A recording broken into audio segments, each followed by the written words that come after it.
എൻ്റെ പേര് സ്റ്റെഫി. ഞാൻ ഇരിങ്ങാലക്കുട രൂപത പാറേക്കാട്ടുകര ഇടവകമാണ്.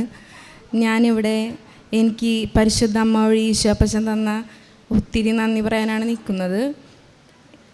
ഞാൻ ആദ്യമായിട്ട് ഉടമ്പടി എടുക്കുന്നത് ഒക്ടോബർ 9, 2022 അന്ന് ഞാൻ ഇവിടെ വരുമ്പോൾ എനിക്ക് ഒത്തിരി പേടിയായിരുന്നു ആദ്യമായിട്ട് ഉടമ്പടി എടുക്കാനായിട്ട്. എനിക്കത് ചെയ്യാൻ പറ്റുമോ അങ്ങനെയൊക്കെ ഭയങ്കര ടെൻഷനായിരുന്നു. ഞാൻ വരുന്നതിൻ്റെ തലേദിവസം ഞാനൊരു സ്വപ്നം കാണുവാണ്. ഞാൻ എൻ്റെ മകളെയും കൊണ്ട് കൃപാസനത്തിൽ വന്നപ്പോൾ ഇവിടുത്തെ ജോസഫ് അച്ഛനെ സ്വപ്നം കണ്ടു. അച്ഛൻ പറയുകയാണ്, നീ ആദ്യം പോയി ഉടമ്പടി എടുക്കുക എന്നാണ് പറഞ്ഞത്. അങ്ങനെ ഞാൻ ഉടമ്പടി എടുക്കാനായിട്ട് ഇവിടെ വന്നിരുന്നു. ഇവിടെ വന്ന് ഉടമ്പടി എടുത്ത ആ സമയം മുതൽ എൻ്റെ ജീവിതത്തിൽ ഒത്തിരി അത്ഭുതങ്ങളാണ് നടന്നത്. ഞാൻ ആദ്യമായി വെച്ച നിയോഗമെന്ന് പറയുന്നത്, എനിക്ക് UK പോകാൻ, ഞാനൊരു നഴ്സാണ്. അപ്പോൾ UK സീനിയർ കെയർ ആയിട്ട് പോകണമെന്ന് എനിക്ക് ഒത്തിരി ആഗ്രഹമായിരുന്നു. അപ്പോൾ ഞാൻ ആ സമയത്ത് IELTS ട്രൈ ചെയ്യുന്നുണ്ടായിരുന്നു. അപ്പോൾ അതായിരുന്നു എൻ്റെ ആദ്യത്തെ ആഗ്രഹം. ഞാനിവിടെ വന്നപ്പോൾ തന്നെ ഞാൻ IELTSൻ്റെ എക്സാം ഞാനൊന്നും പഠിക്കുന്നുണ്ടായിരുന്നില്ല. പക്ഷേ ഞാൻ ഇവിടുത്തെ മാതാവിൻ്റെ കാശിരൂപവും തൈലവും കുരിശും വരച്ച് ഞാൻ എക്സാമിന് പോയി.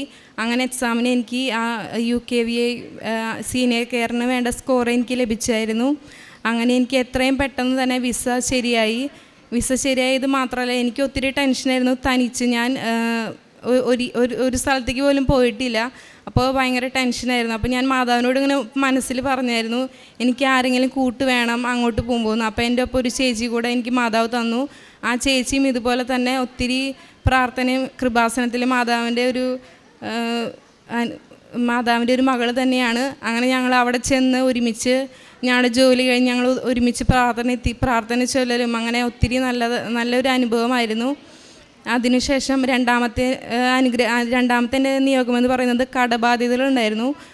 കടബാധ്യതകൾ മാറാൻ വേണ്ടിയിട്ടായിരുന്നു. പക്ഷേ കടബാധ്യതകൾ കുറച്ചൊക്കെ ഞാൻ UK എത്തിയപ്പോൾ തന്നെ ഞങ്ങളുടെ കടബാധ്യതകൾ ഒരുപാട് മാറ്റി തന്നു മാതാവ്. പിന്നെ ഞാൻ മൂന്നാമത്തെ എൻ്റെ സാക്ഷ്യമെന്ന് പറയുന്നത്, ഞാൻ നിയോഗത്തിൽ വയ്ക്കാത്തൊരു സാക്ഷ്യമാണ്. ഞാൻ ഇവിടെ നിന്ന് UK പോകുന്നതിന് മുമ്പ് തന്നെ ഹസ്ബൻഡ് സെപ്റ്റംബർ 2022 തായ്ലൻഡിൽ പോയിരുന്നു. അവിടെ ചെന്ന് ഇവിടുന്ന് ജോലിക്ക് വേണ്ടിയാണ് പോയത്. അവിടെ ജോലി ചെയ്ത് 1 മാസമായപ്പോൾ ശമ്പളമൊന്നും കൊടുക്കുന്നില്ല അവർ.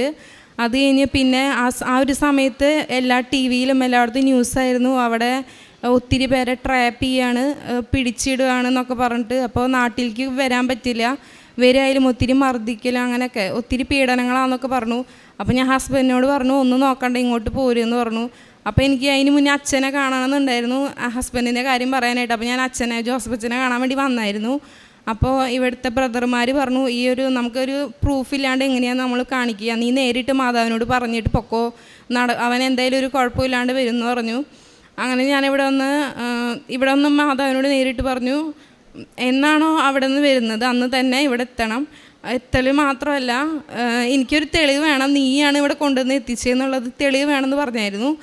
അതുപോലെ തന്നെ ഹസ്ബൻഡ് അവിടെ നിന്ന് ഉച്ചയായപ്പോൾ പോന്നു. ഹസ്ബൻഡ് പറയാണ്, എയർപോർട്ടിൽ ഇവർക്ക് പാസ്പോർട്ടിൽ വിസയൊന്നുമില്ല, പക്ഷേ അവിടുത്തെ എല്ലാവരും ഹസ്ബൻഡിനോട് പൊക്കോ അങ്ങനെ പറഞ്ഞിരുന്നു.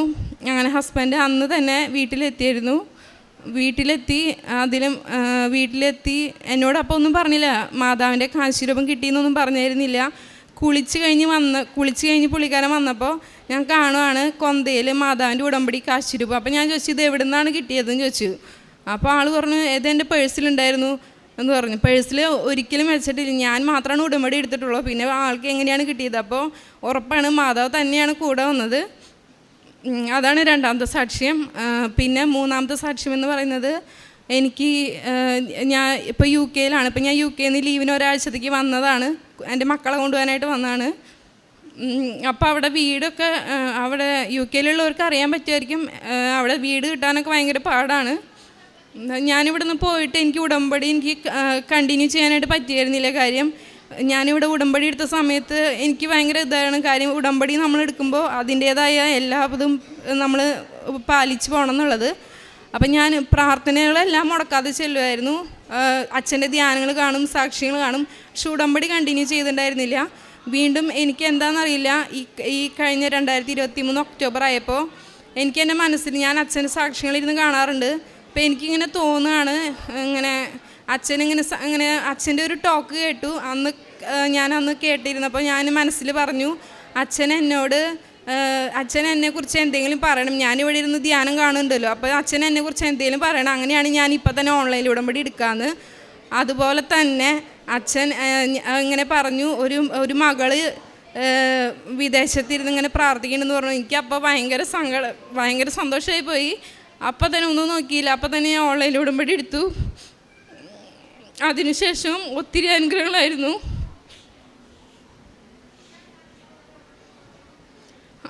അതുപോലെ അവിടെ വീട് കിട്ടാനായിട്ട് ഒത്തിരി പാടായിരുന്നു. അപ്പോൾ ഞാൻ അവിടെ പോകുമ്പോൾ ഞാൻ ഒത്തിരി സാക്ഷികൾ കാണുമ്പോൾ അതിൽ പറഞ്ഞായിരുന്നു, ഒത്തിരി മക്കൾ ഉടമ്പടി ഉപ്പ് വിതറും, അപ്പോൾ നമുക്കത് ആ സ്ഥലമായാലും കിട്ടുന്നു. അപ്പോൾ എൻ്റെ മനസ്സിലിങ്ങനെ മാതാവ് തോന്നിച്ചു, ഞാൻ കാണാൻ പോകുന്ന വീടുകളൊക്കെ ഉപ്പ് വിതറാന്ന്. അങ്ങനെ ഞാൻ രണ്ട് വീട്ടിൽ ഉപ്പ് വിതറി.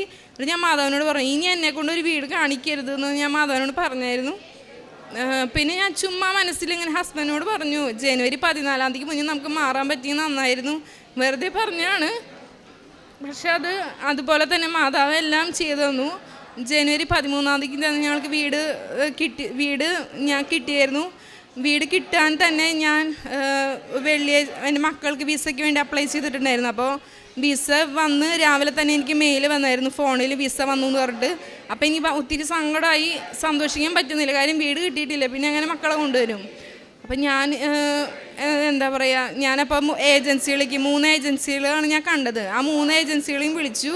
അപ്പോൾ അവർ പറഞ്ഞു, നിങ്ങൾക്ക് വീട് കിട്ടിയിട്ടില്ല എന്ന് പറഞ്ഞു. അപ്പോൾ എനിക്ക് ഉറപ്പാണ് ഒരിക്കലും കിട്ടില്ല എന്നുള്ളത്. അപ്പോൾ ഞാൻ അച്ഛൻ്റെ ധ്യാനം വെച്ചു. ഞാനവിടെ ജോലി ചെയ്യുമ്പോഴൊക്കെ അച്ഛൻ്റെ ധ്യാനം വയ്ക്കും, സാക്ഷികൾ കാണും.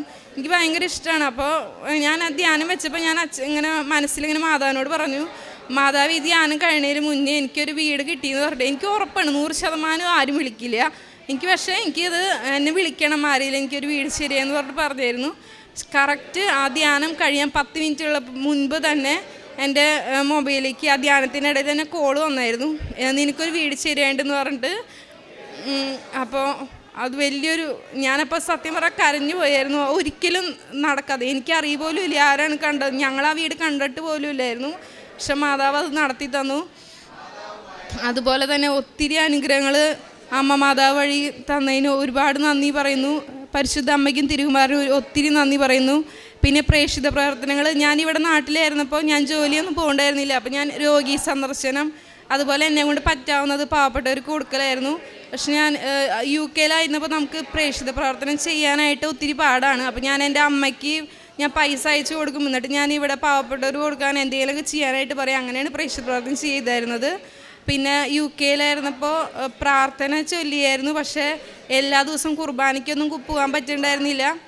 പക്ഷേ മാതാവ് എല്ലാതും നടത്തി തന്നു. ഈ ഒരു അനുഗ്രഹം തന്നെ എനിക്ക് സാക്ഷ്യം. എനിക്കിങ്ങനെ സ്റ്റേജ് ഫിയർ ഉള്ള ആളാണ്. അപ്പോൾ എനിക്കിത് പറയാൻ തന്നെ ഒത്തിരി ഭയങ്കര പേടിയാണ്. പക്ഷേ എനിക്കറിയില്ല മാതാവാണ് എന്നെ ഇവിടെ നിർത്തിയതെന്ന് ഞാൻ പൂർണ്ണമായിട്ട് വിശ്വസിക്കുന്നു. ഇനി ഇതിൽ പറയാത്തതായ ഒത്തിരി അനുഗ്രഹങ്ങൾ മാതാവ് തന്നിട്ടുണ്ട്. അതുപോലെ തന്നെ ഉടമ്പടി വസ്തുക്കൾ വഴി, ഉടമ്പടി തൈലം വഴി ആദ്യം തന്നെ എനിക്ക് ലഭിച്ചൊരു അനുഗ്രഹം എന്ന് പറയുന്നത്, ഞാനിവിടെ നിന്ന് ഉടമ്പടി എടുത്ത് പോയി 3-ാമത്തെ ദിവസം എൻ്റെ രണ്ടാമത്തെ മകൾ 8 മാസമായിരുന്നു. അപ്പോൾ കൊച്ചിന് ഞങ്ങളുടെ വീട്ടിലന്ന് മാതാവിൻ്റെ രൂപം കൊണ്ടുവച്ച് കൊന്ത നടക്കുകയാണ്. അപ്പോൾ കൊച്ചിന് എന്താണെന്നറിയില്ല, കറക്റ്റ് ആ കൊന്തയുടെ സമയമായപ്പോൾ ഭയങ്കര വോമിറ്റിങ്, കൊച്ച് തളർന്നു പോയി തുടങ്ങി. അപ്പോൾ അവിടുത്തെ അമ്മച്ചി പറഞ്ഞു, നമുക്ക് ഹോസ്പിറ്റലിൽ പോവാം, നീ പൊക്കോ, കുഴപ്പമില്ല എന്ന് പറഞ്ഞു. പക്ഷെ കൊന്ത നടക്കുകയാണ്, ആൾക്കാരൊക്കെ വീട്ടിലേക്ക് വരും, ജപമാല നടക്കുന്ന ദിവസമാണെന്ന്. അപ്പോൾ ഞാൻ അമ്മച്ചിയോട്, അപ്പോൾ എൻ്റെ മനസ്സിൽ തോന്നിക്കുകയാണ്, ഞാൻ ഉടമ്പടി എടുത്തല്ല, ഞാൻ എന്തെങ്കിലും വിശ്വസിക്കാത്ത, ഞാൻ തൈലം വരച്ച് ഞാൻ അമ്മച്ചിയോട് പറഞ്ഞു, കുഴപ്പമില്ല അമ്മച്ചി, ഞാൻ അമ്മ മാതാവിന് ഉടമ്പടി തൈലം എടുത്ത് കുരിശ് വരച്ച് വിശ്വാസ പ്രമാണം ചൊല്ലി കൊച്ചിന്. എന്നിട്ട് ഞാൻ പറഞ്ഞു, നമുക്ക് എന്തായാലും കുറഞ്ഞില്ലേ, നമുക്ക് കൊന്ത കഴിഞ്ഞിട്ട് പോകാമെന്ന് പറഞ്ഞു. പക്ഷേ അത്ഭുതം എന്ന് പറയട്ടെ, ആ ഒരു വിശ്വാസ പ്രമാണം ചൊല്ലി ഉടമ്പടി തൈലം കുരിശ് വരച്ചതിന് പിന്നാലെ തന്നെ കൊച്ച് ഭയങ്കര ഉഷാറായി. പിന്നെ ഒരു വോമിറ്റിങ് ഒന്നും ഉണ്ടായിട്ടില്ല. അങ്ങനെ ഇത്രയും അനുഗ്രഹങ്ങൾ തന്ന ഇതിലും ഒത്തിരി ഞാൻ അതുപോലെ തന്നെ ഒത്തിരി പേർക്ക് സാക്ഷ്യങ്ങളൊക്കെ അയച്ചു കൊടുക്കാറുണ്ട്. ഞാൻ വഴി ഒത്തിരി പേര് ഇവിടെ വന്ന് ഉടമ്പടി എടുത്തിട്ടുണ്ട്. അവരൊക്കെ എന്നെ വിളിക്കാറുണ്ട്. കുറേ പേർക്ക് അനുഗ്രഹങ്ങളും കിട്ടിയിട്ടുണ്ട്. ഇനി ഇതിലും പറയാതെ കുറേ കാര്യങ്ങളുണ്ട്. പക്ഷേ ഒത്തിരി നമുക്ക് ഇത് പരിമിതിയുള്ള കാരണം കൊണ്ട് ഞാൻ നിർത്തുകയാണ്.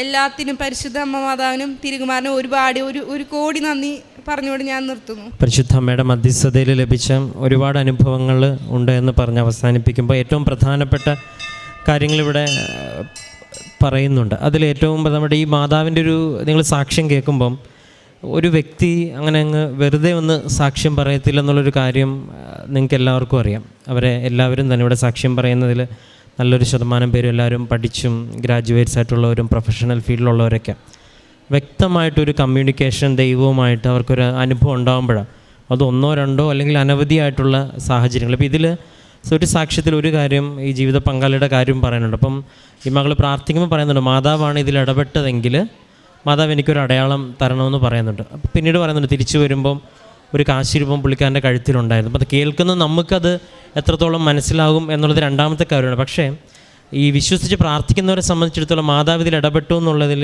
ഇതിലും വലിയൊരു തെളിവിൻ്റെ ആവശ്യമില്ല. രണ്ടാമത്തേത് ബഹുമാനപ്പെട്ട അച്ഛനെ സ്വപ്നം കണ്ടു എന്നൊക്കെ ഒരുപാട് സാക്ഷ്യങ്ങൾ ആവർത്തിക്കപ്പെടുന്ന കാര്യങ്ങളാണ്. ബഹുമാനപ്പെട്ട അച്ഛനെ സ്വപ്നം കാണുന്നതുമെല്ലാം നമ്മുടെ ഈ അൾത്താരയിൽ നടന്ന പ്രത്യക്ഷീകരണമായിട്ടും മാതാവിൻ്റെ അല്ലെങ്കിൽ കൃപാസന മാതാവിൻ്റെ പ്രത്യേക സാന്നിധ്യമായിട്ടുമാണ് നമ്മൾ അതെല്ലാം കണക്കുകൂട്ടി വായിക്കുന്നത്. ഒപ്പം സൗഖ്യത്തിൻ്റെ കാര്യവും പറയുന്നുണ്ട്. ഇപ്പോൾ ഏറ്റവും അവസാനം പറഞ്ഞത് മക്കൾക്ക് ലഭിച്ച ഒരു സൗഖ്യത്തിൻ്റെ കാര്യമാണ്. അപ്പോൾ ഇതിലൊരു സെൻറ്റൻസ് പറയുന്നുണ്ട് ഞാൻ ഉടമ്പടി എടുത്തല്ലോ എൻ്റെ ഉടമ്പടി വസ്തുക്കൾ ഉണ്ടല്ലോ എന്നുള്ളത്. ഇതും ആവർത്തിക്കപ്പെടുന്ന സെൻറ്റൻസുകളാണ്. അപ്പം വേറെ പ്രത്യേകിച്ച് വ്യക്തമായിട്ട് ഒരു അനുഭവത്തോടു കൂടിയാണ് ഇവിടെ ഓരോ വ്യക്തിയും ഇവിടെ വന്ന് സാക്ഷ്യം പറയുന്നത്. അതിന് പല കാര്യങ്ങളും ഇവിടെ പറയുന്നുണ്ട്. വീട് ലഭിച്ചതും അപ്പോൾ സാധ്യതയില്ലാതിരുന്നു. ആ സമയത്ത് ഉടമ്പടി ആരാധന കൂടി പ്രാർത്ഥിച്ച് സമർപ്പിച്ചിരുന്ന സമയത്താണ് ഈ മെയിൽ വരുന്നത്.